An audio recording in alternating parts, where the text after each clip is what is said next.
کروسیڈی propaganda.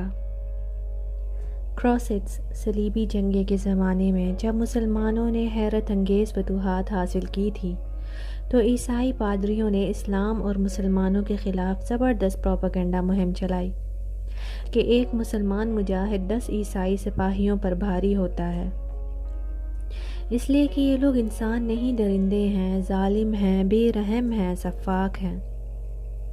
مسلمانوں نے Spain پر سالہ سال حکومت کی تھی۔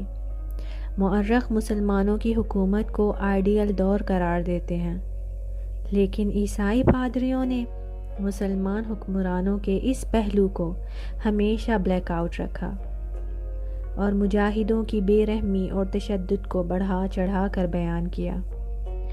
عیسائی پادری اور راہب اسلام کے سخت مخالف تھے، اس لیے کہ عیسائیت نے راہبوں اور پادریوں کو ایک متحرک مقام بخش رکھا تھا۔ یہ مقام اس قدر اہمیت کا حامل تھا کہ یہ بارہا عیسائی بادشاہوں سے ٹکر لینے سے بھی نہیں گھبراتے تھے۔ اس کے برعکس اسلام رہبانیت کے حق میں نہیں تھا۔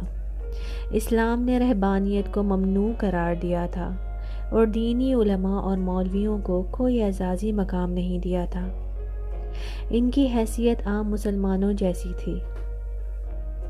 عیسائی راہب اور پادریوں نے ہمیشہ مسلمانوں کے بارے میں یہ مشہور کیا کہ وہ تنگ دل ہیں، وسعت قلب سے محروم ہیں، انٹالرنٹ ہیں۔ عیسائی پادریوں نے اسلام کے خلاف پروپیگنڈا کر رکھا تھا، لیکن ہمارے مولوی اور ملا اپنے رویوں سے غیروں کے پروپیگنڈے کو تقویت دے رہے ہیں۔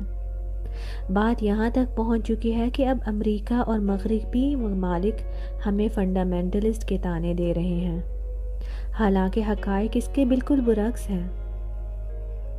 تاریخ شاہد ہے کہ جتنی رواداری اسلام میں ہے کسی اور مذہب میں نہیں۔ حکم ہے کہ غیر مسلموں کو اتنی ہی آزادی دی جائے جتنی مسلمانوں کو حاصل ہے، ان کے مذہب کا احترام کیا جائے، ان کی عبادت گاہوں کا احترام کیا جائے۔ کہتے ہیں جب حضرت عمر رضی اللہ عنہ فاتح کے حیثیت سے یروشلم میں داخل ہوئے اور نماز کا وقت آیا تو سوال پیدا ہوا کہ نماز کہاں ادا کی جائے۔ مسلمانوں نے عیسائیوں سے بات کی۔ عیسائیوں نے کہا بے شک ہمارے گرجے میں نماز ادا کر لیں۔ حضرت عمر رضی اللہ عنہ نے گرجے میں نماز پڑھنے سے انکار کر دیا۔ انہوں نے کہا اگر میں نے ایسا کیا تو لوگ کہیں گے کہ مسلمانوں نے زبردستی عیسائیوں کی عبادت گاہ پر قبضہ کر لیا۔ اسلام اس بات کی اجازت نہیں دیتا۔ ہم پر لازم ہے کہ ہم غیر مسلموں کی عبادت گاہوں کا احترام کریں۔ اسپین میں الحمرا کی دیواروں پر جگہ جگہ یہ عبارت لکھی ہوئی ہے، اللہ کے سوا کوئی غالب فاتح نہیں۔ مسلمانوں نے اسپین پر حکومت کی تو یہی ان کا موٹو رہا۔ قصہ یوں ہے کہ جب مسلمانوں نے اسپانیہ کو فتح کر لیا اور غرناطہ کا مسلمان حکمران شہر میں داخل ہوا تو چاروں طرف سے لوگوں نے اس کا خیر مقدم کیا اور اسے الغالب کے خطاب سے نوازا۔ اس پر حکمران نے جواب دیا کہ میں فاتح یا غالب نہیں ہوں، صرف اللہ کی ذات فاتح اور غالب ہے۔ اسلامی تاریخ ایسے واقعات سے بھری پڑی ہے۔ سمجھ میں نہیں آتا کہ آج کیوں کہا جاتا ہے کہ مسلمانوں میں رواداری نہیں، وہ انٹالرنٹ ہیں۔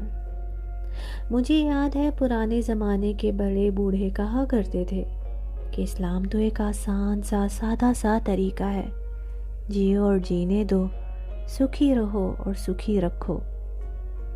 پہلی بات یہ ہے کہ سچے دل سے مانو کہ اللہ واحد ہے، اس کا کوئی شریک نہیں، وہ قادر مطلق ہے اور محمد صلی اللہ علیہ وسلم اللہ کے آخری پیغمبر ہیں۔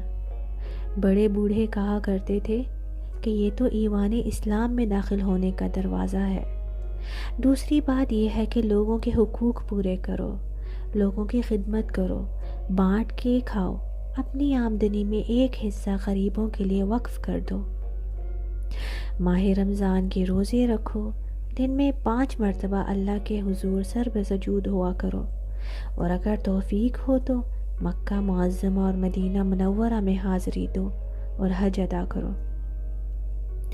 میں نے ایک بزرگ سے پوچھا، جناب والا، اگر اسلام کے یہ 5 رکن ہیں پھر تو یہ واقعی بڑا سادہ اور آسان مذہب ہے۔